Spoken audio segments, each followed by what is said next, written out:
स्पर्श मात्र से ही अंडा फूट गया और अंडे के अंदर के सुखदेव का जन्म हो गया। बोलिए सुखदेव भगवान की जय हो। सुखदेव को भगवती राधा रानी ने सुनने की शक्ति दे दी और समझने की शक्ति दे दी, स्मरण शक्ति दे दी।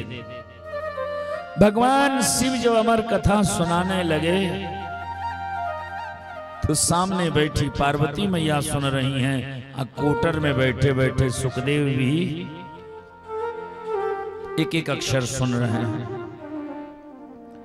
इस प्रकार भगवत प्रेरणा से सुखदेव जी संपूर्ण अमर कथा सुन लिए।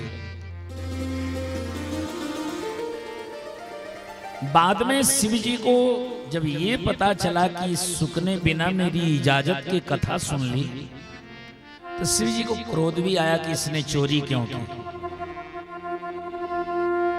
त्रिशूल से कहा कि इस सुख को यहीं नष्ट कर दो। लेकिन त्रिशूल जब सुखदेव जी को नष्ट करने चला तब उस सुखदेव में उड़ने भागने की ताकत आ गई है। वो भागने लगे, उड़ने लगे हवा में, और उड़ते उड़ते सुखदेव जी आगे आगे जा रहे, पीछे पीछे त्रिशूल आ रहा है। अमरनाथ से बद्रीनाथ धाम तक आ गए भगवान सुखदेव। प्रातः काल की वेला भगवान वेद व्यास की धर्मपत्नी अरणी महारानी भगवान सूर्य नारायण को जल दे रही थी, मंत्र बोल रही थी। उसी समय उन्हें जमाई आती है, उनका मुख खुलता है और सुखदेव जी अति सूक्ष्म रूप धारण करके अरणी माता के मुख मार्ग से उनके उदर में चले गए। अरणी मैया के गर्भ में जाके सुखदेव जी विराजमान हो गए। त्रिशूल अब क्या करता, एक महान तपस्विनी के उदर में सुखदेव चले गए हैं, सो त्रिशूल लौट आया। भगवान शिव जब सारा समझ पाए तो शंकर जी सोचने लगे कि इस सुख की सहायता भगवान कर रहे हैं। उसका सारा प्रमाण दिख रहा है कि कथा सुनाने के पहले अंडे के रूप में जन्म हो जाना और शुरू होते ही अंडे के अंदर से जन्म हो जाना और फिर सब कुछ सुन लेना, और हमने नष्ट करने की कोशिश की तो इतनी सुरक्षित जननी के पेट में जाके विराजमान हो जाना। इसका मतलब इस जीवात्मा की सुरक्षा परमात्मा कर रहे हैं। अब तो हुई है सोई जो राम रची राखा, हुई है सोई जो राम रची राखा, हुई है सोई जो राम रची राखा, हुई है सोई जो राम रची राखा। को करी तर्क बढ़ा वही शाखा, को करी तर्क बढ़ा वही शाखा, हुई है सोई जो राम रची राखा, हुई है सोई जो राम रची राखा। अब तो जो भगवान की मर्जी होगी वही होगा। भगवान की माया को, लीला को प्रणाम किया महादेव जी ने। सुखदेव जी मां अरणी के गर्भ में निवास करने लगे। नित्य वेद व्यास ऋषि क्रमशः चारों वेदों का पारायण सुनाया करते थे। जब वेद व्यास ऋषि वेद और पुराणों को सुनाते थे तो उनके सामने बैठ करके उनकी धर्मपत्नी महारानी अरुणी सुना करती थी, और गर्भ में पड़े पड़े सुखदेव जी भी अपने पूज्य पिता की वाणी में सारे वेद पुराण उपनिषद सुना करते थे। मां के पेट में रहते रहते सुखदेव जी को 12 वर्ष बीत गया। एक दिन वेद व्यास ऋषि शाम वेद की ऋचाओं का उच्चारण कर रहे थे। कोई मात्रा छूट गई शीघ्र उच्चारण में, तो अचानक मां के गर्भ से सुखदेव जी ने अपने पिताजी को टोक दिया कि हे पूज्य पिताश्री, आपने जो मंत्र पढ़ा वो मंत्र अशुद्ध हो गया। तो बड़े आश्चर्य में पड़ गए वेद व्यास ऋषि कि जो बच्चा भी पैदा भी नहीं हुआ मां के पेट से ही, शाम वेद की ऋचाओं में छूटी हुई अति सूक्ष्म मात्रा, उसे इन्होंने जान लिया। तो वेद व्यास ऋषि ने निवेदन किया कि मेरे लाल, जब इतना ज्ञान है कि तुम एक मात्रा की त्रुटि भी जान लेते हो, तो जरा शुद्ध शुद्ध मंत्र क्या है तुम ही पढ़ के सुनाओ। सो मां के गर्भ से ही भगवान शुकदेव ने शाम वेद की उस ऋचा को स्पष्ट उच्चारण सहित शुद्ध शुद्ध मंत्र अपने पिता को सुना दिया। वेद व्यास ऋषि आश्चर्य में डूब गए। देखो, पिता को उस समय अपार खुशी होती है जब उसे यह ज्ञात होता है कि हमारा बेटा हमसे अधिक विद्वान हो गया। वो परम ज्ञानी हो गया।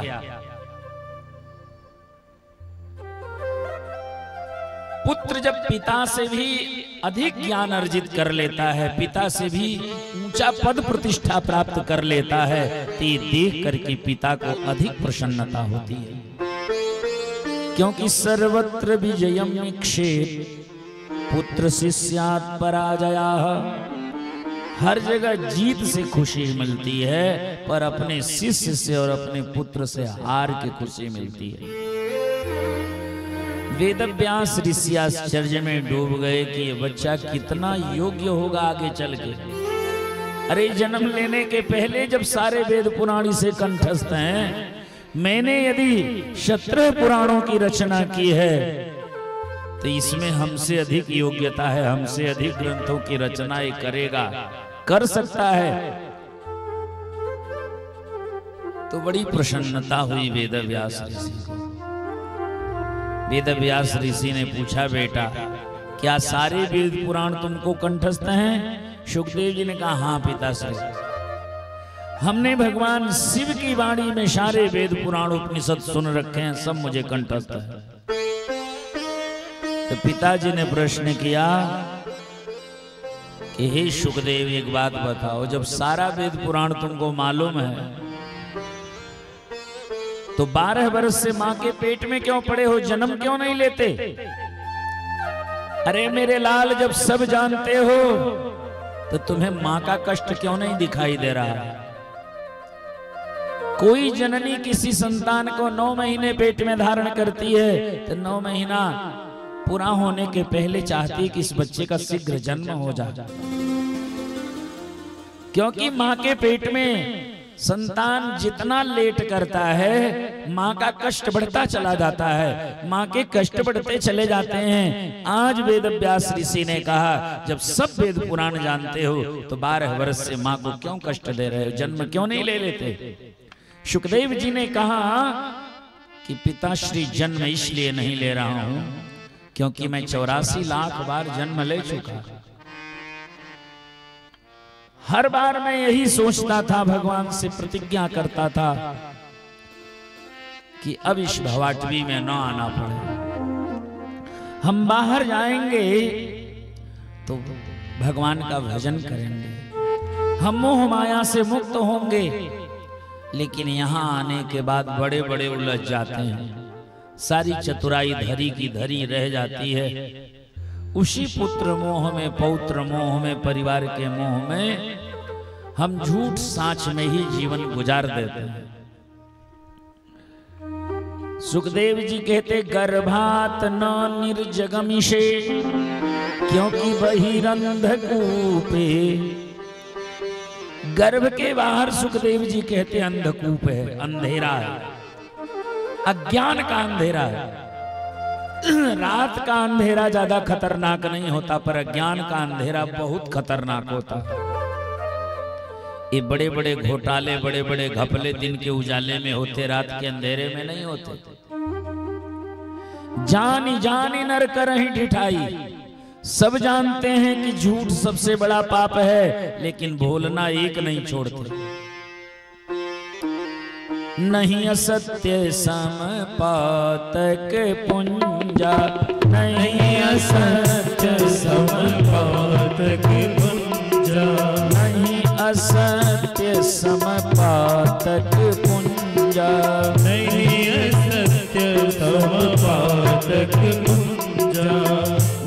विषम होई की कोटिक गुंजा, विषम होई की कोटिक गुंजा, नहीं अशक्य समपातक कुंजा, नहीं असत्य समपातक कुंजा, नहीं असत्य समपातक कुंजा। असत्य के समान पाप का पुण्य माने ढेर इकट्ठा करने वाला और कोई पाप नहीं। सांच बराबर तप नहीं, झूठ बराबर पाप, जाके हृदय सांच है ताके हृदय। मालूम सबको है झूठ सबसे बड़ा पाप है, फिर भी बोलते हैं। इसी को अंधेरा कहते हैं कि हम जानते हुए भी झूठ करते हैं, पाप करते हैं, अनेक प्रकार के अपराध करते हैं। सुखदेव जी कहते कि हे पिताजी, मोह माया का बड़ा डर है, इसीलिए जन्म नहीं ले रहा हूं। वेदव्यास ऋषि ने कहा हम इतने बड़े ज्ञानी हैं कि हम तुम्हें मोह माया में पड़ने ही नहीं देंगे। सुखदेव जी ने कहा पिताजी आप बेटा कह दिए तो आप तो खुद मोह माया बढ़ा दिए। मोह माया शुरू हो गया। अरे आप जिसे बेटा कह रहे हो वो आपका बेटा है तो किसी का भैया भी है, किसी का चाचा भी है, किसी का मामा भी है, किसी का नाना भी है, वो किसी का पिता भी है। और मैं अरु मोर तोर तय माया, जहां मेरा तेरा आया वहीं से मोह माया शुरू। आपने मेरा बेटा कहा तो भैया कहेगा मेरा भाई, जिसके चाचा होंगे वो कहेगा मेरा चाचा, जिसका पति होगा वो कहेगा मेरा पति।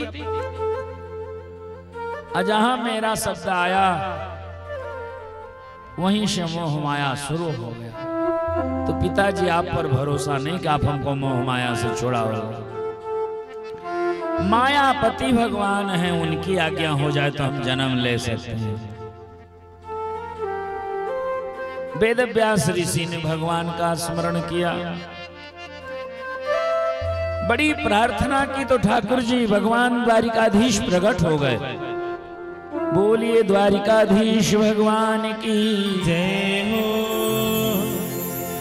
अरणी महारानी के सामने आके खड़े होके भगवान द्वारिकाधीश श्री कृष्ण कहते हैं सुखदेव जन्म ले लो। मैं आश्वासन दे रहा हूं मेरी माया तेरा स्पर्श भी नहीं करेगी, क्योंकि दैवी हेषा गुणमयी मम माया दुरत्यया मामेव ये प्रपद्यन्ते माया में ताम तरन्ति ते। भगवान कहते जो मेरा चरण पकड़ लेता है, जो मेरे चरण शरण में आ जाता है, वो मोह माया से मुक्त हो जाता है। सोचिए सुखदेव कितने महान हैं जो जन्म लेने के पहले भगवान को खड़ा कर दिया। साक्षात परमात्मा आवाज दे रहे हैं कि तुम जन्म ले लो, मोह माया तेरा स्पर्श भी नहीं करेंगे। और तब सुखदेव जी मां के उदर से जन्म लेते हैं। प्रसव वेदना में अरणी महारानी मूर्छित पड़ी है। सुखदेव जी चूंकि 12 वर्ष की अवस्था है, परिपक्व बुद्धि है, संपूर्ण वेद शास्त्र उन्हें कंठस्थ है, हर प्रकार का ज्ञान उन्हें पहले से ही प्राप्त है। इसलिए सुखदेव जी जन्म लेते ही भगवान को वंदन किया। देखा पिताजी ने बड़ी तैयारी कर रखी है। वेदव्यास ऋषि ने सोचा ब्राह्मण घर का बालक पैदा हुआ है, अब ब्राह्मण घर के बच्चे तो 12 वर्ष में वो बटुक ब्रह्मचारी बन जाते हैं, उनका जनेऊ संस्कार हो जाता है। तो भले मेरा बेटा 12वें वर्ष जन्म लिया हो, लेकिन आज तो जन्म लेते ही जात कर्म संस्कार होगा, और फिर नामकरण भी होगा तुरंत, और तुरंत निष्कासन निष्क्रमण संस्कार होगा, फिर मुंडन संस्कार होगा और फिर बालक का जन्म संस्कार, जनेऊ संस्कार होगा। सारी तैयारी पहले से ही कर रखी है वेदव्यास ऋषि ने। सुखदेव जी सोचे पिताजी तो ये लंबा व्यवस्था बना रखे हैं, हम जितना देर इनके पास रुकेंगे उतना ही इनके प्रति मोह बढ़ता चला जाएगा। सोचिए सुखदेव के मन में कैसा वैराग्य है कि उन्होंने किसी संस्कार में बंधने की आवश्यकता नहीं समझी। यम प्रव्रजंतम, जन्म लेने के बाद भगवान को प्रार्थना करने लगे कि भगवान मेरी नैया भव पार लगा देना, भगवान मेरी नैया भव पार लगा देना, भगवान मेरी नैया भव पार लगा देना, भगवान मेरी नैया। अब तक तो निभाया है, अब तक तो निभाया है, आगे भी निभा देना, अब तक तो निभाया है, आगे भी निभा देना, भगवान मेरी नैया उस पार लगा देना, भगवान मेरी नैया।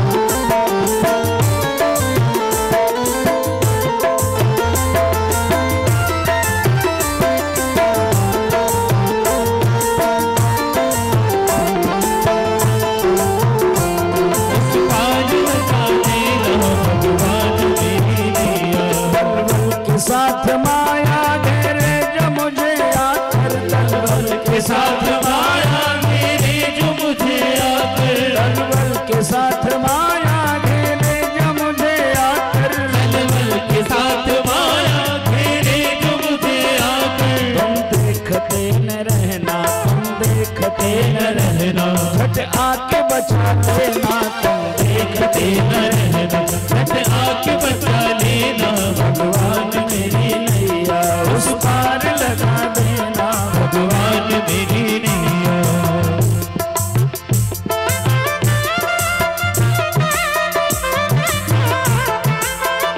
जय हो।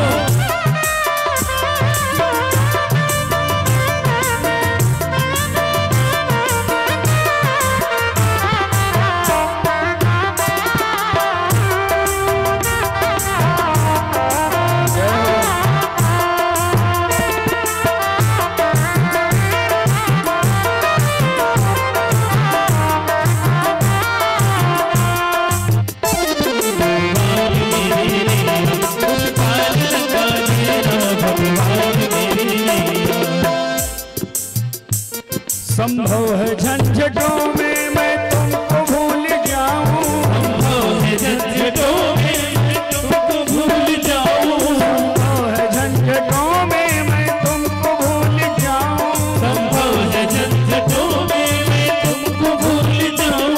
पर नाथ दया करना, पर नाथ दया करना, कहीं तुम न भुला देना, पर नाथ दया करना, कहीं तुम न भुला देना, भगवान मेरी नैया उस पार लगा देना, भगवान मेरी नैया उस पार लगा देना, भगवान मेरी नैया।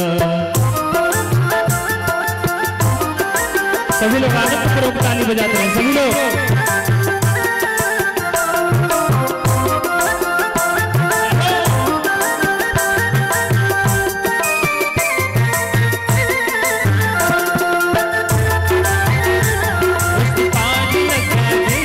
भगवान मेरी नैया। इष्ट में उपासक तुम देव में पुजारी, इष्ट में उपासक तुम देव में पुजारी, इष्ट में उपासक तुम देव में पुजारी, इष्ट में उपासक तुम देव में पुजारी। यह बात अगर सच है, यह बात अगर सच है, सच करके दिखा देना, यह बात अगर सच है, सच करके दिखा देना, भगवान मेरी नैया उस पार लगा देना, भगवान मेरी नैया उस पार लगा देना, भगवान मेरी नैया।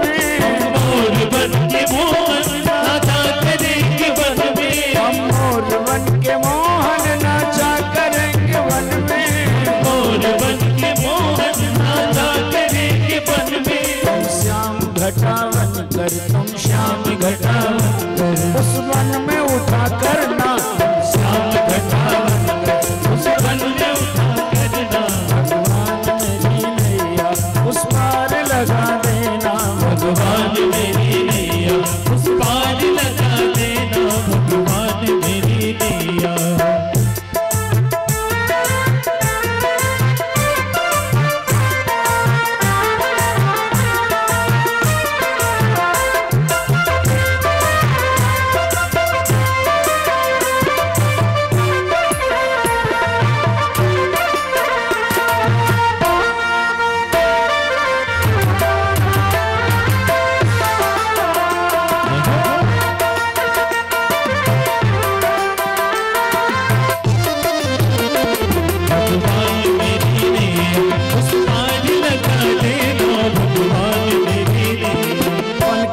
हम पपीहा पीर का करेंगे बन करके हम पपीहा पीर का करेंगे बन करके हम पपीहा पीर का करेंगे बन करके हम पपीहा पीर का करेंगे तुम स्वाति बूंद बनकर तुम स्वाति बूंद बनकर प्यासे पे दया करना तुम स्वाति बूंद बनकर प्यासे पे दया करना भगवान मेरी नैया उस पार लगा देना भगवान मेरी नैया।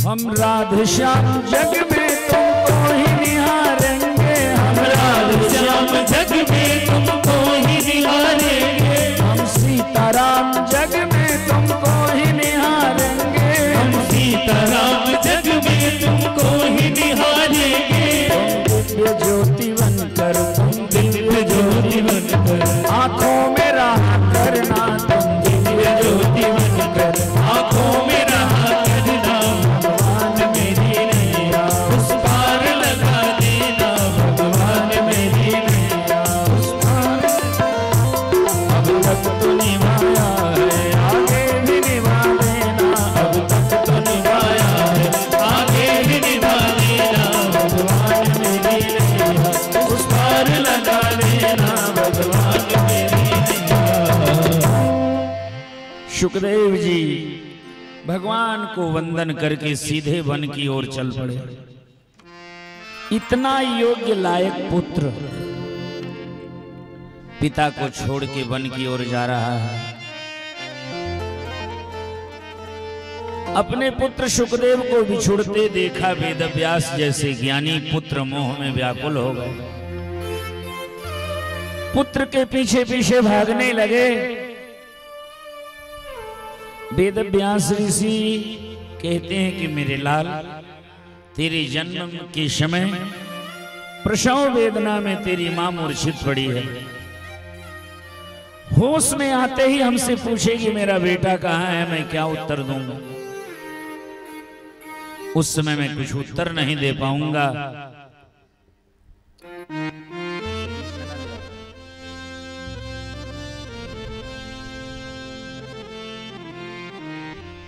तेरी मां मूर्छित है, जब होश में आवे उतनी देर रुक जाओ। तुम्हारी मां एक बार तुम्हारा मुख देख ले फिर चले जाना। पर सुखदेव जी पीछे मुड़ के नहीं देखे।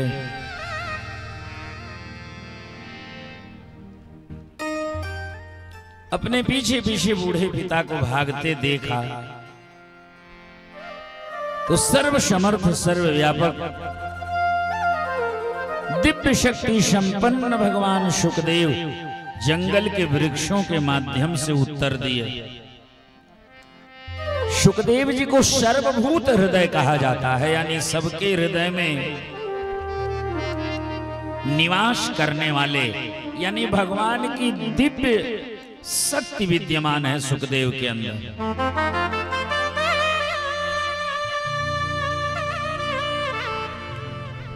सर्वभूत हृदयस्थ सुखदेव भगवान वृक्षों के माध्यम से उत्तर दे रहे हैं। पुत्रेति तन्मयतया तरवोभिनेदुः, तरवः अभिनेदुः, तरु वृक्ष को कहते हैं। तरवः अभिनेदुः का मतलब होता है वृक्षाः उत्तरम ददुः, जो उस वन के वृक्ष थे उन्होंने उत्तर दिया। वेदव्यास ऋषि से वृक्षों ने कहा कि महर्षि आप लौट जाओ, आपके पुत्र जगत कल्याण के लिए आगे निकले हैं, इनका राह रोको मत। ये पूरे विश्व के जीव मात्र का मार्गदर्शन करने जा रहे हैं। इनके ज्ञान से अनंत काल तक जगत का मंगल होने वाला है, इसलिए वेदव्यास ऋषि आप लौट जाओ। तो वेदव्यास ऋषि बड़े आश्चर्य में पड़ गए कि एक तो जड़ वृक्ष बोल रहे हैं। तो कहने लगे वेदव्यास ऋषि कि हे जड़ वृक्ष, जैसे तुम जड़ हो ऐसे ही तेरी सोच भी जड़ है। क्यों? वेदव्यास ने कहा कि मेरा बेटा ये दुनिया छोड़ के भाग रहा है। अरे संसार में रुकता, पढ़ता, लिखता, संसार की समस्या समझता तो समाधान करता। ये घर छोड़ के भागने वाला क्या जगत का कल्याण करेगा? वेदव्यास ऋषि ने कहा दुनिया छोड़ के भाग रहा है, वो क्या जगत का मंगल करेगा? वृक्षों ने कहा बाबा, जो जगत कल्याणकारी ज्ञान है वो किताबी ज्ञान है ही नहीं। पोथी तो सब पढ़ते, पर कितने गोस्वामी तुलसीदास जी बन जाते, कितनी मीराबाई बन जाते, कितने सुखदेव बन जाते। ये जगत कल्याणकारी ज्ञान ये तो भगवान जब कृपा करते हैं तो लाखों करोड़ों इंसानों में किसी एक को प्राप्त होता है। जिसकी वाणी प्रभावशाली होती है, वो जो बोलते लोग ध्यान से सुनते और आचरण में उतारने का प्रयास करते हैं। यह गुण साधन ते नहीं होई, यह गुण साधन ते नहीं होई, यह गुण साधन ते नहीं होई, यह गुण साधन ते नहीं होई।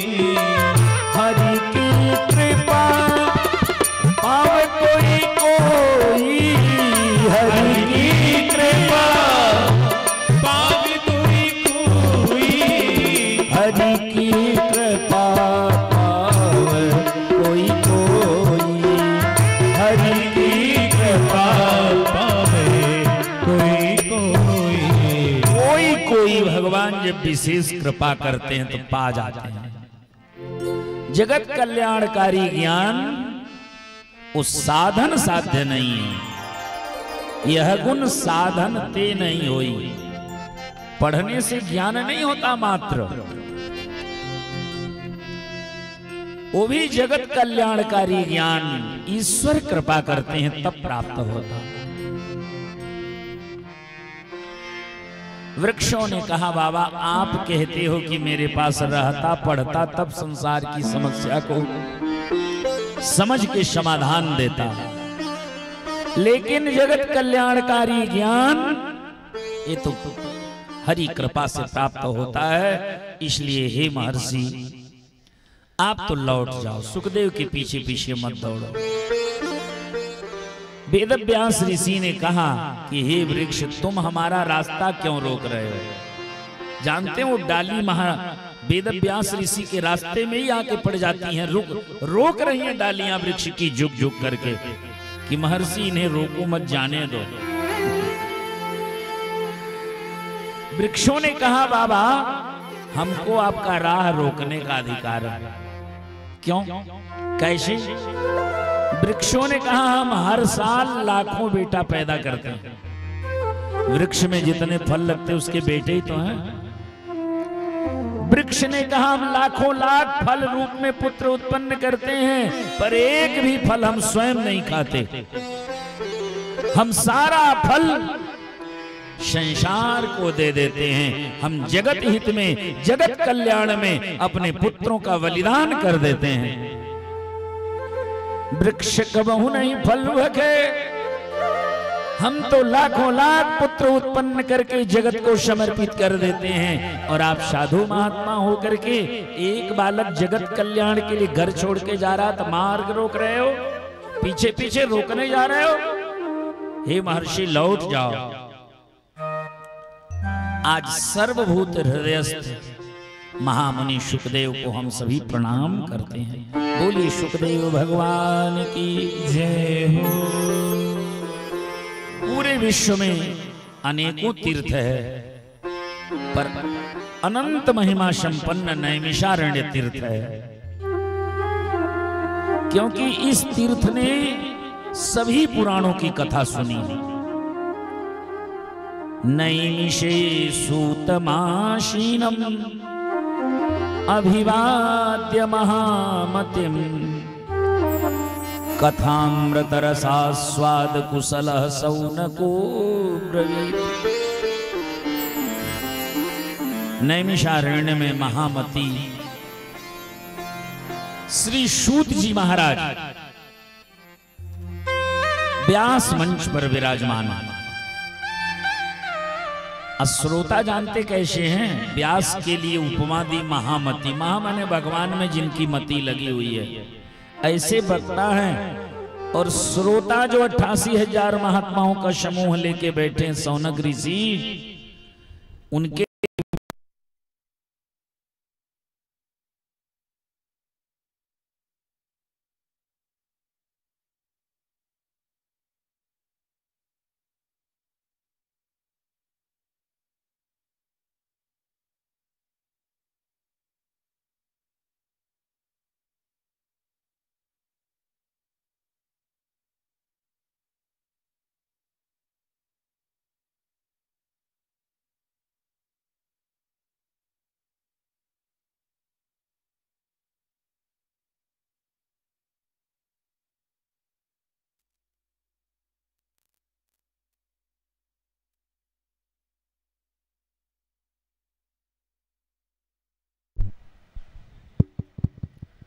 बोलिए सच्चिदानंद भगवान की जय हो। श्रोता कैसे हैं?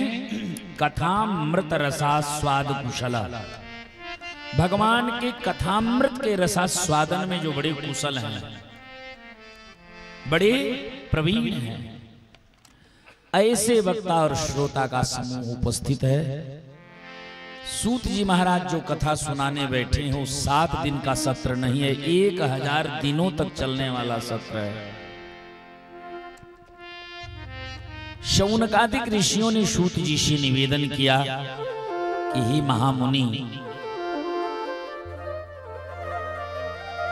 धन संपदा मिल जाए तो व्यक्ति संसार का हर सुख प्राप्त कर लेता है, और कुछ पुण्य हो तो स्वर्ग का भी सुख भोग लेता है, लेकिन भगवान नहीं मिलते। भगवान की प्राप्ति और अनुभूति तो तब होती है जब संत सद्गुरु प्रसन्न होते हैं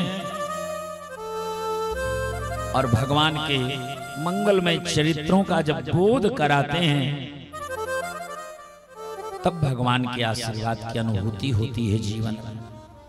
तो हे गुरुदेव, जिस सत्संग से भक्ति बढ़े, ज्ञान बढ़े, वैराग्य बढ़े, और भक्ति ज्ञान वैराग्य समन्वित पवित्र विवेक की प्राप्ति हो, ऐसी सुमधुर कथा सुना। घोर कलिकाल है और कलियुग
शास्त्र अध्ययन में अधिक समय नहीं दे पाएगा, तो अल्प समय में वो कौन सी कथा है जिसकी सुनने पढ़ने से मनुष्य का कल्याण हो जाए। तो ऐसे मंगलमय चरित्र हमें सुनाओ।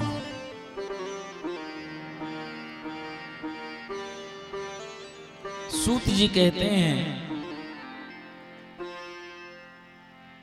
कि हे शौनक ऋषि, आपके मन में कथा के प्रति प्रीति है, इसलिए संपूर्ण सिद्धांतों के सारांश और वातावरण के, दूषित वातावरण के दुर्गुणों को नष्ट करने वाला संपूर्ण धर्म शास्त्रों का सार तत्व तुम्हें सुनाऊंगा। सूत जी ने कहा, पहली बार मेरे गुरुदेव भगवान सुखदेव जब राजा परीक्षित को कथा सुनाने गए तो मार्ग में देवताओं ने रोक लिया और देवताओं ने सुखदेव जी से कहा कि जो कथा आप राजा परीक्षित को सुनाने जा रहे हो हम देवताओं को सुना दो। राजा परीक्षित को मरने का डर है, हम स्वर्ग का अमृत लेके आए हैं, राजा परीक्षित को अमृत पिला दो और हमें कथा का अमृत पिला दो। सुखदेव जी सोचने लगे कि देवता लोग सौदा कर रहे हैं कि स्वर्ग के अमृत के बदले हमको कथा का अमृत दे दो। सुखदेव जी ने कहा, जब सौदा करने आए हो तो स्वर्ग के अमृत से कथा के अमृत की कोई तुलना नहीं, बड़ा गैप है, बड़ा अंतराल है। अरे जैसे कोई कांच का टुकड़ा लेके सुनार की दुकान पर चला जाए और कहे कांच के टुकड़े के बदले हमें हीरा दे दे, तो जैसे कांच के टुकड़े के बदले हीरा नहीं मिलता, उसी प्रकार स्वर्ग के तुच्छ अमृत के बदले कथा का अमृत नहीं मिल सकता। सुखदेव जी ने कहा, देखो स्वर्ग का अमृत पीने से तुम कहते लोग अमर हो जाते हैं। सुखदेव जी ने कहा, ये झूठा है। स्वर्ग के अमृत पीने से यदि अमरता मिलती तो हमारे धर्मशास्त्र कहते हैं, छीणे पुण्ये मर्त्यलोकम विसंति, जिस जीव का पुण्य छीण हो जाता उसे स्वर्ग से मृत्यु लोक में भेज दिया जाता है।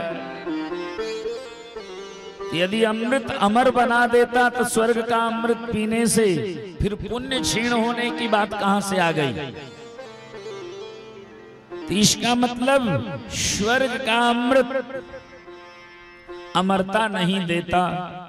दूसरी कमी कि स्वर्ग का अमृत पीने के बाद भी देवता डरते रहते हैं। कभी रावण से डरते हैं, कभी हिरण्यकश्यपु से डरते हैं, कभी रक्तबीज से, कभी शुंभ निशुंभ से, कभी तारकासुर से, कभी शंबरासुर से। तो जब कोई बहुत शक्तिशाली राक्षस संसार में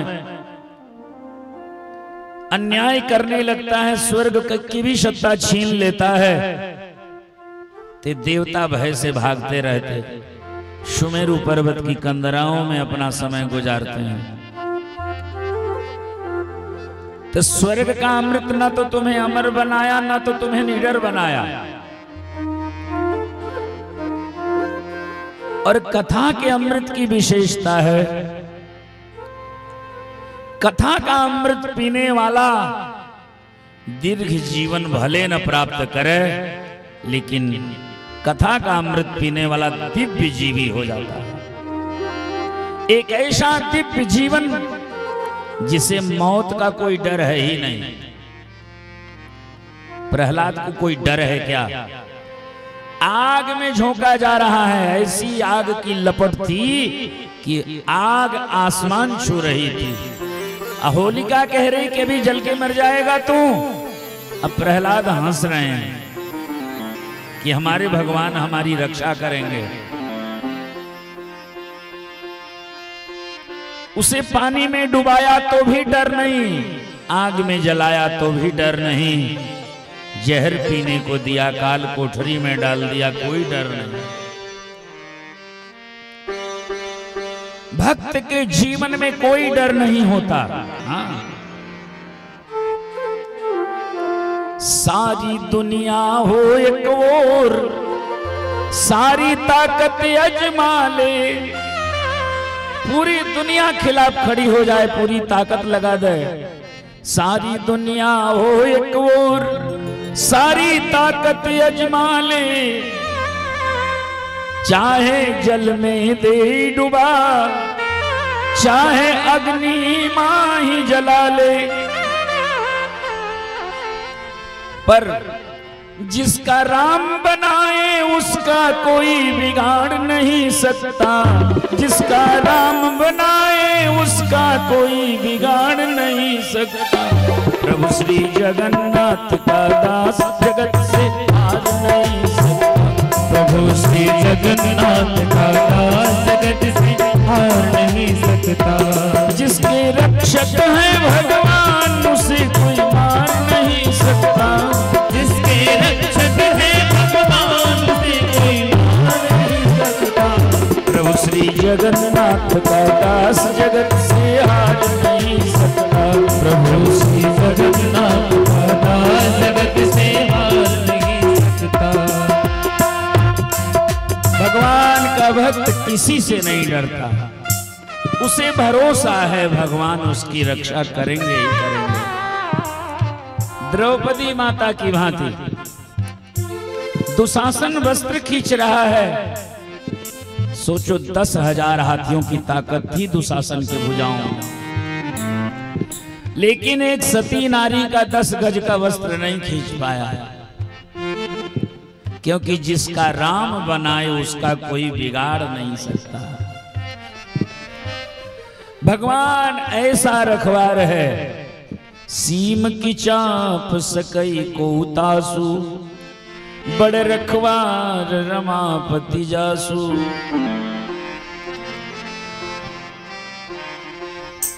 सूत जी महाराज ने कहा कि मेरे गुरुदेव भगवान सुखदेव देवताओं को डांट के भगा दिया कि तेरे अंदर भाव नहीं है, तुम सौदा कर रहे हो कि स्वर्ग के अमृत के बदले हमको कथा का अमृत दे दो।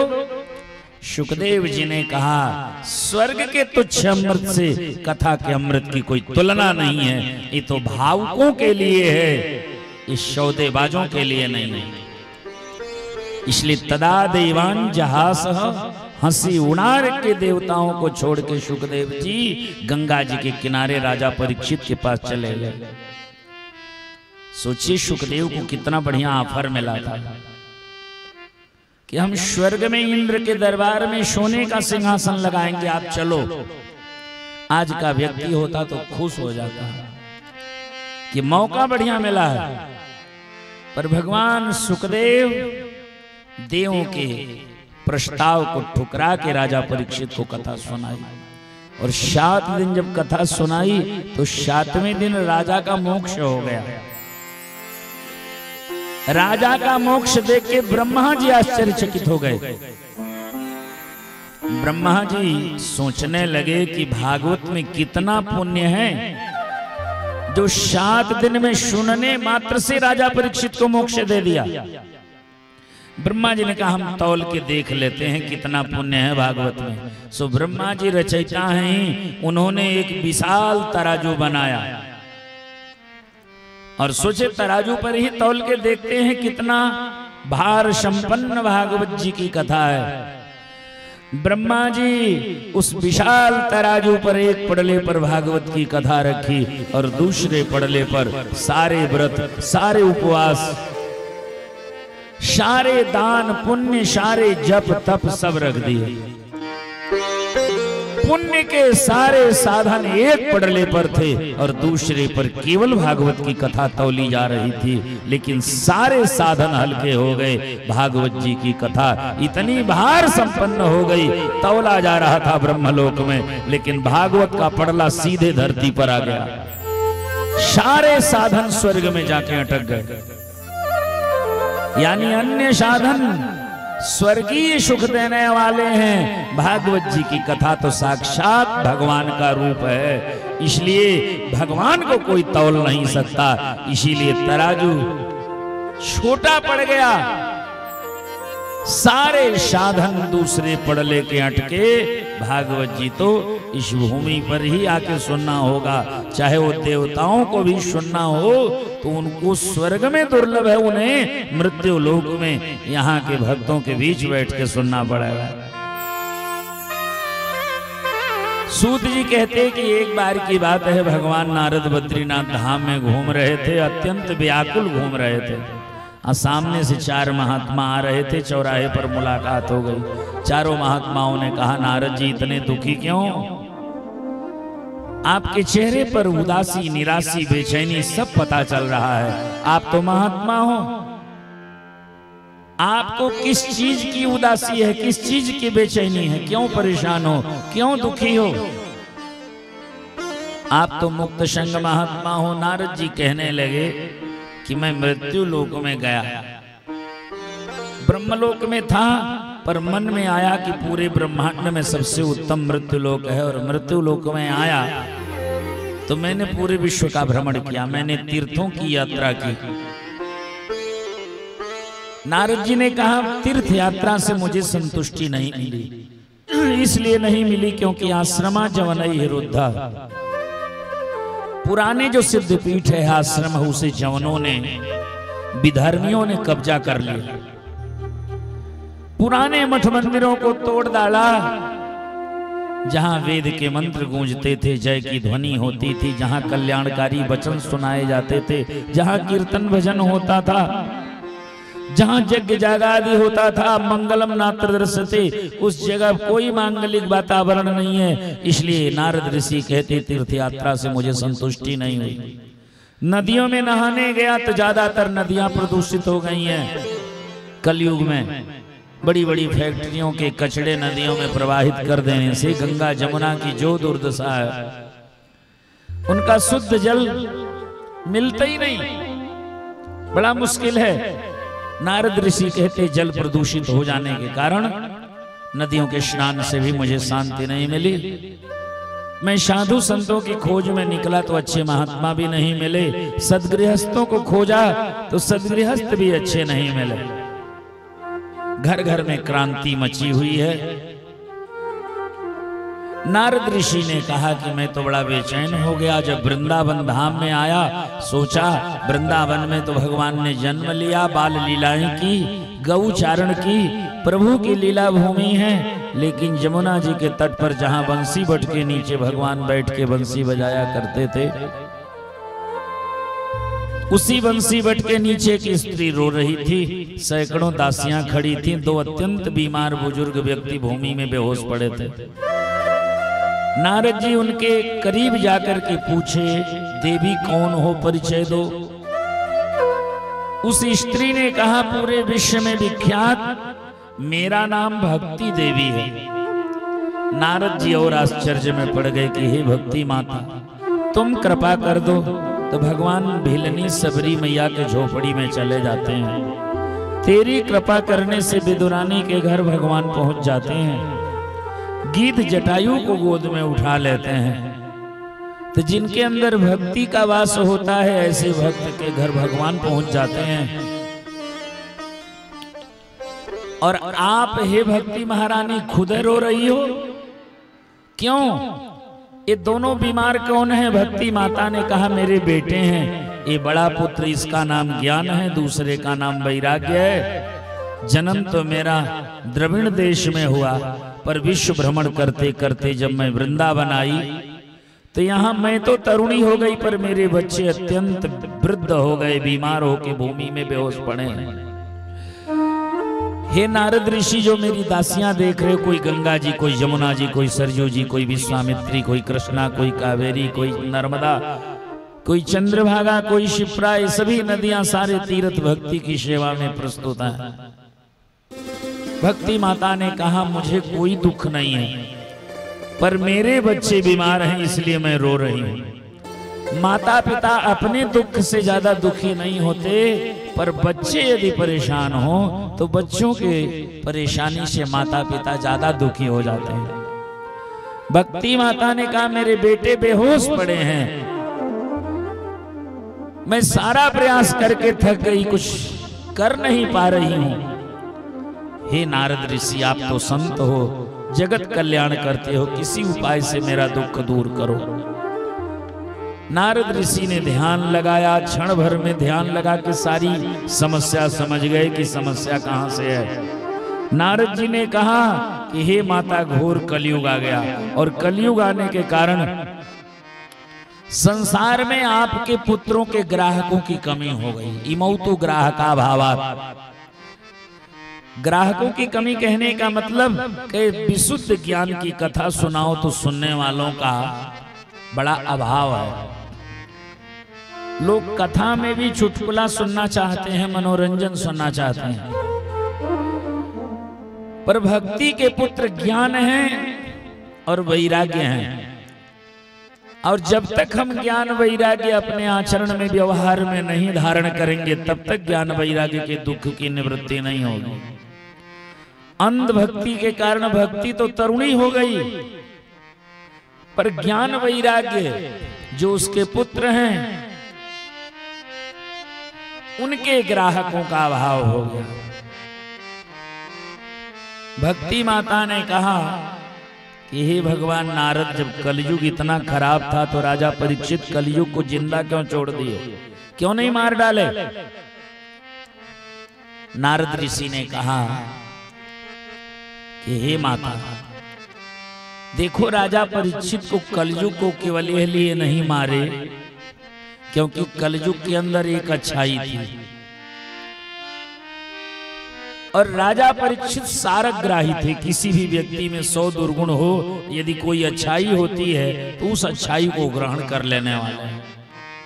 कलयुग में अच्छाई क्या है कि कलयुग केवल नाम आधारा, कलयुग केवल नाम आधारा, सुमिरी सुमिरी नर उतरहि पारा, सुमिरी सुमिरी नर उतरहि पारा।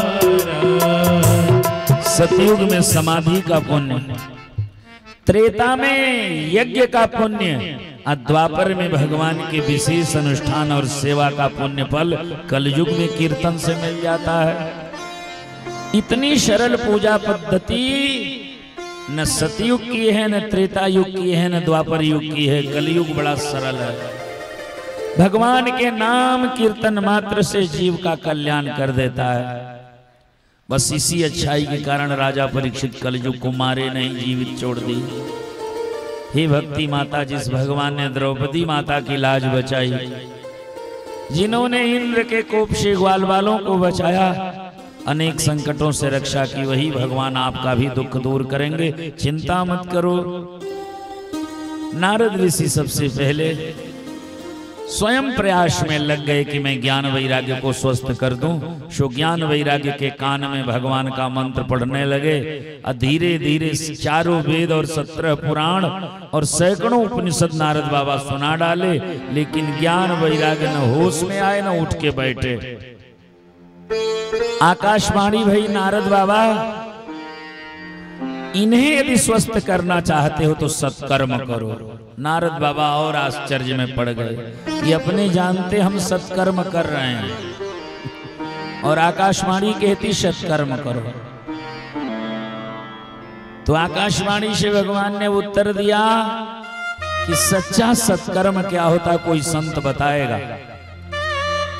नारद ऋषि ने कहा, संत की खोज में मैं पूरी धरती का चक्कर काट डाला, कोई अच्छे महात्मा नहीं मिले, और आप चारों तो आपसे उत्तम महात्मा कौन मिलेगा। जन्म से वैराग्य है आपके मन में, आप नित्य हरि चिंतन करते हो, भगवान की गुणगान सुनते हो, आप चारों मेरे प्रश्न का उत्तर दो, सत्कर्म क्या है। तो चारों महात्माओं ने सुंदर उत्तर दिया नारद ऋषि को। सत्कर्म सूचको नूनम ज्ञान यज्ञम बुधै स्मृतः। सबसे बड़ा सत्कर्म है ज्ञान यज्ञ, और ज्ञान यज्ञ भागवत कथा को कहते हैं। तो नारद जी ने तुरंत प्रश्न किया कि मैंने सुना है कि वेद पुराण और उपनिषदों का सारांश ही भागवत कथा में लिखा गया है। तो जब 17 पुराण और वेदों उपनिषदों का सार तत्व भागवत में लिखा गया है, तो नारद बाबा ने कहा जब चारों वेद 17 पुराण और सैकड़ों उपनिषद हम सुना डाले कि भागवत बाकी कैसे रह जाए। तो चारों महात्माओं ने कहा देखो दूध से ही घी निकलता, लेकिन घी का काम दूध नहीं कर सकता। करेगा क्या भाई? घी में पूड़ी छन जाती है और कोई कहे दूध से घी निकलता, दूध में ही पूड़ी हम छानेंगे, तो दूध में कभी पूड़ी नहीं तल सकते। तो दूध और घी दोनों के गुण और कर्म अलग हैं। गन्ने से ही चीनी निकलता, पर चीनी का काम गन्ना नहीं कर सकता। पेड़ से ही फल निकलता है, पर फल का स्वाद पेड़ की पत्ती डाली चबाने से मिलेगा क्या?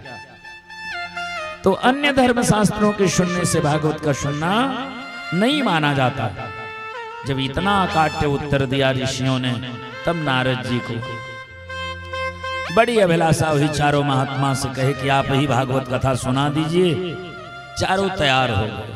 हरिद्वार में गंगा जी के किनारे आनंद घाट पर नारद जी कथा की तैयारी की। स्वयं नारद ऋषि यजमान बन गए, और जब पूरी दुनिया में शोर मच गया नारद बाबा भागवत जी की कथा सुनने जा रहे हैं, तो हर दिशा से संतों का समूह निकल पड़ा और गंगा जी के किनारे लाखों संत महात्मा इकट्ठे हो गए। 4 महापुरुष व्यास गद्दी पर बैठ के कथा सुनाने लगे। सनक सनंदन सनातन सनत कुमार, उन्होंने ऐसी कथा सुनाई कि सारा श्रोता वृंद ध्यान में, भक्ति ज्ञान वैराग्य समन्वित विवेक में केंद्रित हो गया। और उसी क्षण ठीक व्यास गद्दी के सामने भक्ति माता अपने बेटे ज्ञान वैराग्य के साथ प्रकट हो गई। भक्ति माता कीर्तन गाने लगी। श्री कृष्ण गोविंद हरे मुरारे, हे नाथ नारायण वासुदेव। श्री कृष्ण गोविंद हरे मुरारे, हे नाथ नारायण वासुदेवा। श्री कृष्ण गोविंद हरे मुरारे, हे नाथ नारायण वासुदेवा। श्री कृष्ण गोविंद हरे मुरारे, हे नाथ नारायण वासुदेवा। भक्ति श्रुतौ तौ करुणौ गृहीत्वा, भक्ति श्रुतौ तौ करुणौ गृहीत्वा, प्रेमैक रूपा सहसा विरासी, प्रेमैक रूपा सहसा विरासी। श्री कृष्ण गोविंद हरे मुरारे, हे नाथ नारायण वासुदेवा। श्री कृष्ण गोविंद हरे मुरारे, हे नाथ नारायण वासुदेवा। राधे कृष्णा राधे कृष्णा राधे राधे कृष्णा कृष्णा राधे कृष्णा राधे कृष्णा राधे राधे कृष्णा कृष्णा राधे कृष्णा राधे कृष्णा राधे राधे राधे राधे। बोलिए भक्ति महारानी की। राधे कृष्णा राधे कृष्णा राधे राधे हरे हरे। भागवत कथा आरंभ होते ही ज्ञान वैराग्य के समस्त दुखों की निवृत्ति हो गई। अपने माँ के संग भगवान की कीर्तन गा गा के ज्ञान वैराग्य नाचने लगे। नारद ऋषि प्रसन्न हो गए। धन्य हो भागवत जी की कथा जो भक्ति ज्ञान वैराग्य तीनों को खुश कर दे।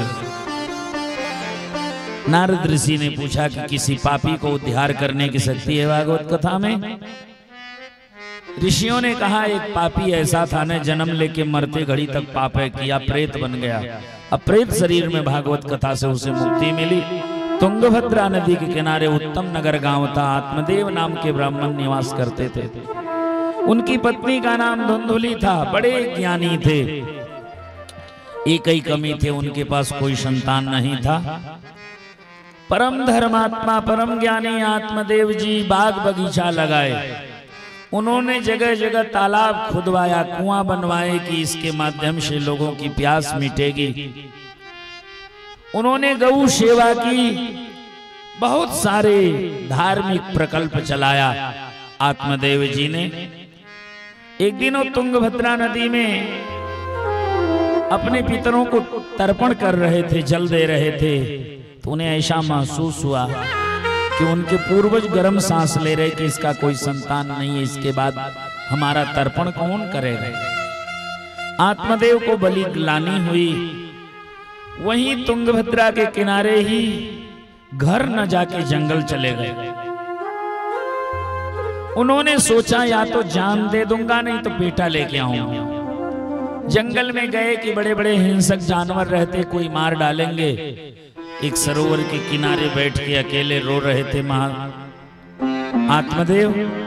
उसी समय जंगल से एक परम तपस्वी सिद्ध ऋषि निकले।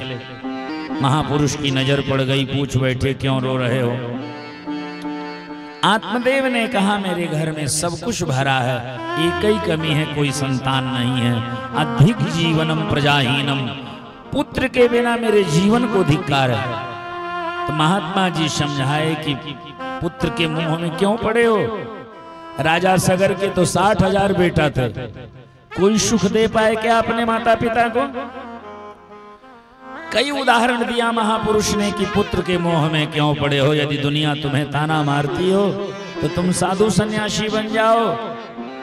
अब वैराग्य रस राग रसिक हो करके भगवान के गुणगान करो, कोई कुछ नहीं कहेगा।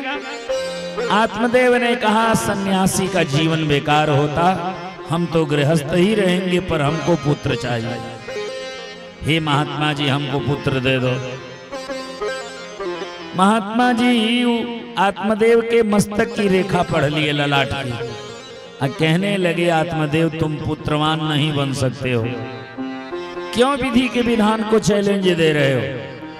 हे आत्मदेव एक जन्म कौन कहे, 7 जन्मों तक, आगे 7 जन्मों तक तेरे कर्म में पुत्र का सुख नहीं लिखा है। अब तो आत्मदेव और ज्यादा व्यथित हो गए। उन्होंने कहा देहि पुत्रम बलादपि, हमको तो पुत्र चाहिए चाहे जहां से दो। महात्मा जी आप पुत्र नहीं दोगे तो हम फांसी लगा के मर जाएंगे। महात्मा जी बड़े चक्कर में फंसे, क्या करें। अब ये जब फांसी लगाने लगे तो महात्मा जी ने कहा ऐसा मत करो आत्मदेव, यदि इतना तुम पुत्र के लिए व्यथित हो तो चलो हम ही तुम्हारे पुत्र बन जाते हैं। बस 5 मिनट आप लोग ध्यान से सुनिए।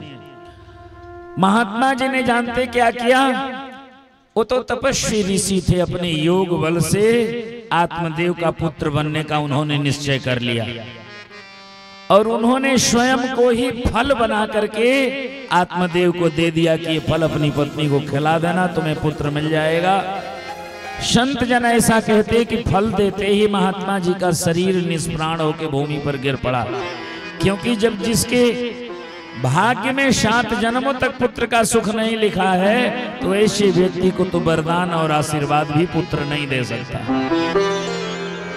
इसलिए विधि के विधान के विपरीत उन्होंने पुत्र के लिए जिद किया, तो महात्मा ने सोचा हम ही तुम्हारे पुत्र बन जाते हैं। तो उन्होंने फल के माध्यम से स्वयं को पुत्र रूप में दे दिया। आत्मदेव घर फल लेकर के आए, पत्नी से कहा कि एक तपस्वी ऋषि ने फल दिया है, इस फल को खाने से पुत्र मिल जाएगा। पत्नी फल ले ली और आत्मदेव जी से कही कि जाओ आप अपना काम करो, हम बाद में इस फल का भक्षण करेंगे। आत्मदेव अपने अन्य कार्य में लग गए। धुंधुली कुतर्क करने लगी, फल खाने से मेरा पेट बढ़ेगा, सुंदरता घटेगी और मुझे बच्चे को पेट में पालना पड़ेगा, बड़ा अनेक प्रकार के कष्ट उठाने पड़ेंगे, बच्चे के जन्म के समय बहुत पीड़ा होगी, सब मुझे झेलना पड़ेगा, लालन पालन का भी कष्ट मुझे उठाना पड़ेगा। तो बड़ी चिंतित हो गई कि मुझे पुत्र नहीं चाहिए। एक पड़ोसिन उसकी मुंह बोली सखी आई थी, उसने कहा बहन जी तुम सचमुच फल मत खाना, तुम तो बड़ी सुकुमारी हो और इसके चक्कर में पड़ के तुम तो मर जाओगी।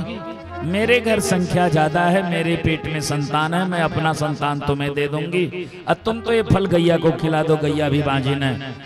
गैया को फल खिला दिया। धुंधुली झूठ मूठ का दंभ करने लगी कि मेरे पेट में संतान है। 7 महीने पर जब उस पड़ोसिन का पुत्र जन्म लेता है तो वो जो है धीरे से, धुंधुली का पहले से ही सौदा हो गया था, संतान दे दी। आत्मदेव कुछ नहीं जान सके। एक दिन बालक के रोने की ध्वनि सुनाई पड़ी, तब आत्मदेव को पता चला घर में पुत्र पैदा हो गया है। अब तो बधाई बजने लगी, मिठाई बंटने लगा। आत्मदेव ने सोचा ब्राह्मण घर में बच्चा जन्म लिया है, पिता नामकरण करता, मैं नाम रख दूं। लेकिन जब नाम रखने चले, नियम तो यही है कि पिता के नाम से जुड़ा हो पुत्र का नाम। उन्होंने सोचा मेरा नाम आत्मदेव, बेटे का नाम ब्रह्मदेव रख देंगे। तो पत्नी धुंधुली ने कहा मेरा बेटा हम नाम धरेंगी, जिद पकड़ ली। तो आत्मदेव ने कहा देख तेरे माँ बाप तेरा नाम बिगाड़ दे, तुम बच्चे का नाम न बिगाड़ देना। उसने कहा कुछ नहीं, मेरा नाम धुंधु, तो बेटवा का नाम धुंधुकारी। धुंधुकारी नाम रख दिया धुंधुली ने। इस नाम से वो विख्यात हो गया। 3 महीना बीतने पर गौ माता के पेट से जब सुंदर बालक जन्म लिया, अत्यंत खूबसूरत तेजस्वी बालक था। वो तो वही ऋषि है, महान तपस्वी। उस महापुरुष के पूरा शरीर मनुष्य का था, केवल कान थोड़े लंबे थे। आत्मदेव मारे खुशी के झूमने लगे। एक बेटे को तरस रहा था, घर में भी पुत्र, गौ माता ने भी पुत्र दे दिया। उसका नाम आत्मदेव ने गोकर्ण रखा। बोलिए गोकर्ण जी महाराज की जय हो। अब गोकर्ण पंडितो ज्ञानी धुंधुकारी महाखला। शुरू से ही गोकर्ण जी ज्ञानी विद्वान और किसी मर्यादित व्यक्ति जैसा आचरण करते हैं। धुंधुकारी शुरू से ही माँ बाप को रुला देता है अपने व्यवहार से। धुंधुकारी महाखला। जब थोड़ा बड़ा हुआ, खुरापात बढ़ने लगा, तो गोकर्ण ने घर छोड़ दिया। घर से अलग झोपड़ी बना के भगवान का भजन करने लगे। संसार के सारे अवगुण दुर्गुण धुंधुकारी में भर गया। अब तो माँ बाप को सताने लगा। एक दिन अपने पिताजी की अच्छी पिटाई कर दी। एक दिन जब पीटे गए आत्मदेव, तो उनको बड़ी ग्लानि हुई कि इस बेटे के लिए मैं फांसी लगा रहा था। इस बेटे से अच्छा तो मेरा बिना संतान वाला जीवन था। सोचो जिस बेटे के लिए मैंने मकान बनाया, दुकान बनाया, मैंने एक एक कौड़ी संग्रह की, सारी सुख सुविधा दी, और वही बेटा मुझे मार रहा है।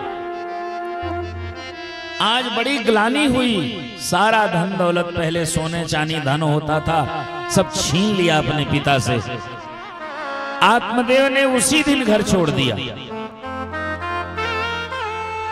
पर जाते कहां बुढ़ापा में, आत्मदेव दूसरे पुत्र गोकर्ण के पास चले गए। गोकर्ण ने रोते देखा, पिताजी को बहुत समझाया कि पिताजी ये संसार बड़ा स्वार्थी है। जिन पेड़ों में फल होता बहुत चिड़िया आती हैं, लेकिन वही फल झड़ जाए तो चिड़िया की भीड़ आनी बंद हो जाती।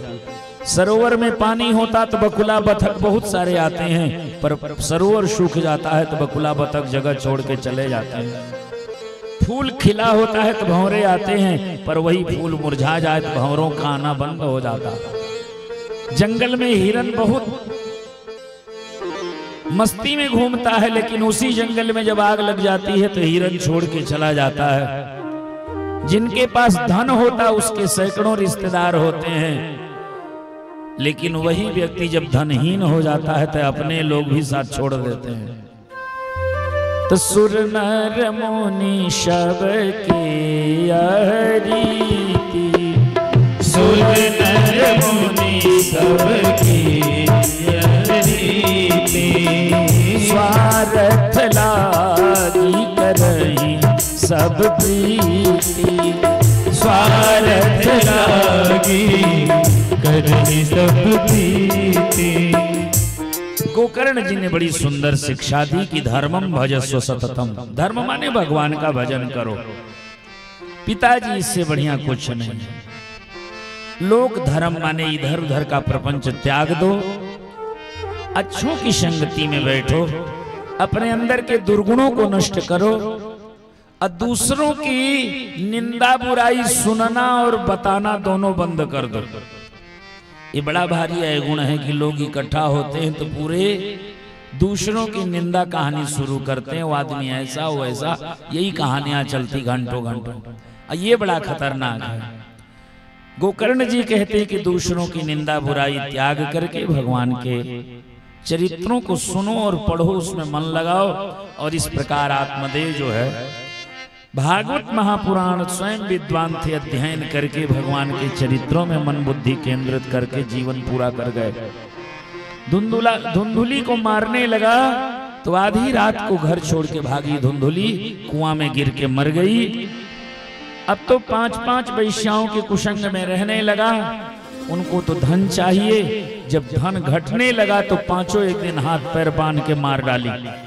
चिल्ला रहा था तो घर में चूल्हा में आग जल रहा था, तो जलती हुई आग ले आकर उसके मुंह में डाल दी, मुंह जल गया, मर गया तड़प के धुंधुकारी। गोकर्ण जी को पता चला, आए भाई का संस्कार किया। सोचा माता पिता भाई कोई नहीं रहे, तो तीनों के निमित्त विधिवत नियम पूर्वक उन्होंने गया धाम की यात्रा की। जगन्नाथपुरी गए, बद्रिकाश्रम, केदारनाथ, गंगोत्री, जमुनोत्री, द्वारिका और रामेश्वरम तक पूरे विश्व के तीर्थों का भ्रमण किया। लास्ट में अपने जन्मभूमि पर आए। जब अपने पुराने घर को झाड़ पहुंच के कंबल बिछा के सो रहे थे तो रात्रि में प्रेतात्मा धुंधुकारी आया। कभी हाथी बन के गरजे, कभी शुअर बन जाए, सिंह बन जाए, कुत्ता बन जाए, बिल्ली बन जाए। समझ गए गोकर्ण जी ज्ञानी थे। गंगा जल फेंक दिया तो वह रुक गया, रोने लगा। पूछा कौन हो? उसने कहा आपका बड़ा भाई धुंधुकारी हूं, अपने पाप कर्मों से प्रेत बन गया, मेरा उद्धार करो। गोकर्ण जी ने कहा मैंने अपने भाई को गया में श्राद्ध कर दिया, मैंने मुक्ति दे दी, भगवान के चरणों में समर्पित कर दिया। उसने कहा मेरी मुक्ति नहीं होने वाली है। गोकर्ण जी बड़ी चिंता में पड़ गए कि अब क्या करूं। सूर्य भगवान गोकर्ण जी के गुरु हैं, तो उन्होंने सुबह सुबह सूर्यार्घ दे के सूर्य देवता को रोक लिया। पूछा कि आप तो दुनिया को सबको जानते हो, बोलो क्यों धुंधुकारी की मुक्ति नहीं हुई? सूर्य भगवान ने सब बता दिया कि गोकर्ण जी आप जब श्राद्ध कर्म कर रहे हो तो अपना गोत्र, अपना प्रवर और अपना संबंध जोड़ के श्राद्ध दे रहे हो। धुंधुकारी न तेरे गोत्र का है, न तेरे जाति का है, न तेरे खून खानदान का है, ये तो खरीदा हुआ बच्चा है। और जब आपके गोत्र, जाति, परिवार का ये बच्चा है ही नहीं, तो आप जो संकल्प पढ़ते हो उस संकल्प की योजना में ये आता ही नहीं है। जब संकल्प ही उसके विपरीत हो गया तो उसको श्राद्ध की कोई पुण्य प्राप्ति नहीं हो रही, इसीलिए उसकी मुक्ति नहीं हुई। भागवत कथा सुना दो, यही उपाय है। और सूर्य भगवान की आज्ञा मान करके गोकर्ण जी ने भागवत कथा का आयोजन किया। एक 7 गांठ का बांस रख दिया, बांस में जो बीच में खाली जगह होता उसी जगह आके धुंधुकारी प्रेतात्मा वायु रूप में बैठ गया। संपूर्ण कथा सुन लिया उसने, एक एक अक्षर सुन लिया मन लगा के। और कथा जब 7वें दिन पूर्ण हुई, 7 गांठ का बांस फट गया, उसके अंदर से प्रेत नहीं पुण्यात्मा धुंधुकारी प्रकट हुआ। सुंदर रूप, बढ़िया पीला वस्त्र पहने, माथे पर चंदन लगाए, गले में तुलसी की माला पहने, राम नाम उच्चारण करते हुए धुंधुकारी ने अपने भाई के लिए ईश्वर से प्रार्थना किया कि ईश्वर की कृपा आप पर सदैव बरसती रहे, भगवान की भक्ति का वास हो आपकी वाणी में, आपके विचारों में। और उसी समय देवलोक से सुंदर विमान आया, विमान में बैठ के धुंधुकारी भगवत धाम चले गए। जाते जाते देवताओं ने कहा कि गोकर्ण जी कथा तो बहुत लोगों ने सुनी, लेकिन धुंधुकारी की तरह मन लगा के कोई नहीं सुना, इसलिए विमान मात्र धुंधुकारी के लिए आया। तो अन्य श्रोताओं ने कहा कि वास्तव में हम लोगों ने गंभीरता से नहीं ली, हे गोकर्ण जी दोबारा सुनाओ, अब कोई चूक नहीं होगी। अब दोबारा जब भागवत कथा का विधि विधान से आयोजन हुआ, सारे लोगों ने ब्रह्मचर्य व्रत धारण किया और सारे नियम का पालन करते हुए जब कथा सुनी, सुनने के बाद चिंतन करना, कीर्तन करना, भजन करना, नित्य संध्या उपासना करना। और इस विधि से जब कथा सुनी तो सभी श्रोताओं के लिए अनेकों विमान प्रकट हुए और सब उन विमानों में बैठ के भगवत धाम चले गए। तो भागवत कथा की बड़ी दिव्य अद्भुत महिमा है। अब जो इसके आगे की कथा है कल सुनाऊंगा। कल से कथा 6 बजे के बाद शुरू हो जाएगी। सभी लोग प्रयास करें समय से आवें।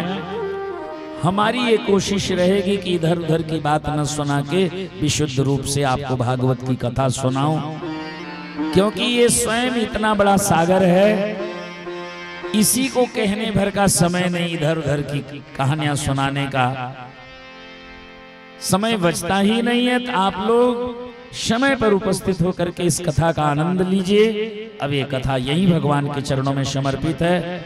सुबह 8 बजे से जो आवाहित देवता हैं उनका पूजन होगा आधे 1 घंटे, और 9 बजे से भागवत का जो संस्कृत में जो मंत्र रूप है उसका पारायण होगा।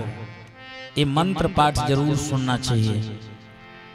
संपूर्ण कथा तो मंत्र पाठ सुनने से ही पूरा होना है। प्रवचन तो कुछ मुख्य बिंदुओं पर मात्र केंद्रित होकर होगा, पर एक एक अक्षर पूर्ण भागवत जो राजा परीक्षित ने सुनी और संस्कृत में सुनी है उसे मन से सुनना चाहिए। लोग कहते हैं समझ में नहीं आता, न समझ में आवे तब भी सुनिए, सुनने का पुण्य है। देखिए जब आप दवा ले आते हो तो आपको मालूम नहीं कि इस कैप्सूल में क्या भरा है, पर डॉक्टर पर विश्वास है।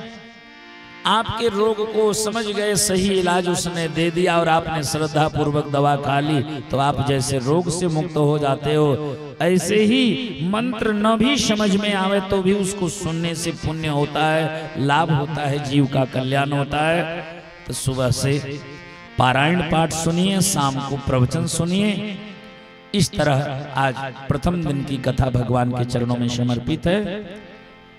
जब तक रहे जिंदगानी राम नाम रटते रहो, जब तक रहे जिंदगानी राम नाम रटते रहो, जब तक रहे जिंदगानी राम नाम रटते रहो, जब तक रहे जिंदगानी राम नाम रटते रहो। सुखदेव जी की वाणी राम नाम रटते रहो, मानी सुखदेव जी की वाणी राम नाम रटते रहो। सभी लोग खड़े होकर प्रेम से भगवान की आरती करिए और फिर प्रसाद लेके प्रस्थान करेंगे। ओम हरि ओम इदगुं हविः प्रेरणमस्तु तस्वीरगुं सर्वगणगुं संस्थयात्मसनि प्रजासनि पुष्सनि लोकसन्नि भयसनि अग्निः प्रजां बहुलामे करुत्वन्नं पयोरितस्माशुदत्त।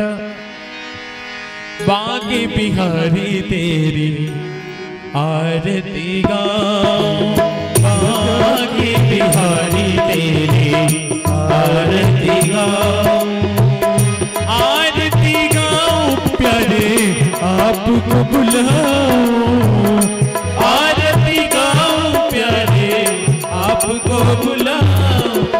हे बनवारी तेरी आरती गाऊं, बांके बिहारी तेरी आरती गाऊं। ओ मोर मुकुट तेरे शीश पे सोहे, मोर मुकुट तेरे शीश पे सोहे, प्यारी बंसी मेरो मन मोहे, प्यारी बंसी मेरो मन मोहे।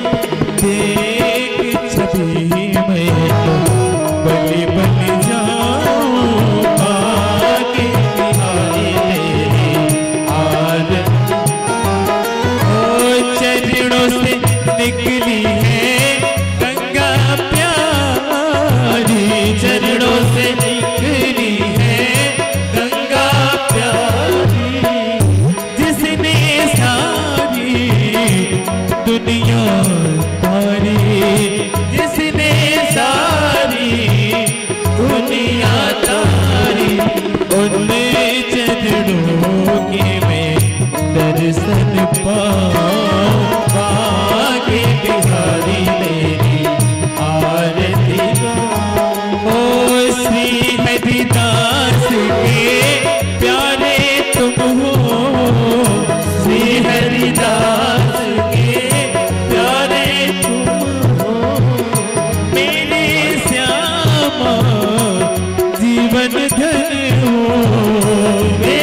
कर्पूर गौरम करुणावतारम संसार सारम भजगिन्द्रहारम सदा वसंतम हृदयारविंद भवम भवानी सहितं नमामि। त्वमेव माता च पिता त्वमेव त्वमेव बन्धुश्च सखा त्वमेव त्वमेव विद्या द्रविणं त्वमेव त्वमेव सर्वं मम देव।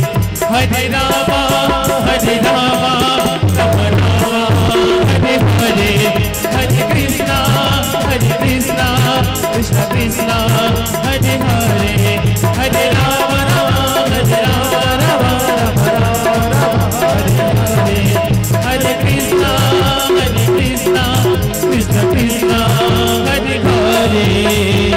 बोलिए सच्चिदानंद भगवान की जय हो। श्रीमद्भागवत महापुराण की जय हो। वेद भगवान की जय हो। सत्य सनातन धर्म की जय हो। धर्म की जय हो। अधर्म का नाश हो। प्राणियों में सद्भावना हो। विश्व का कल्याण हो। माता की सेवा हो। हर हर महादेव। यज्ञ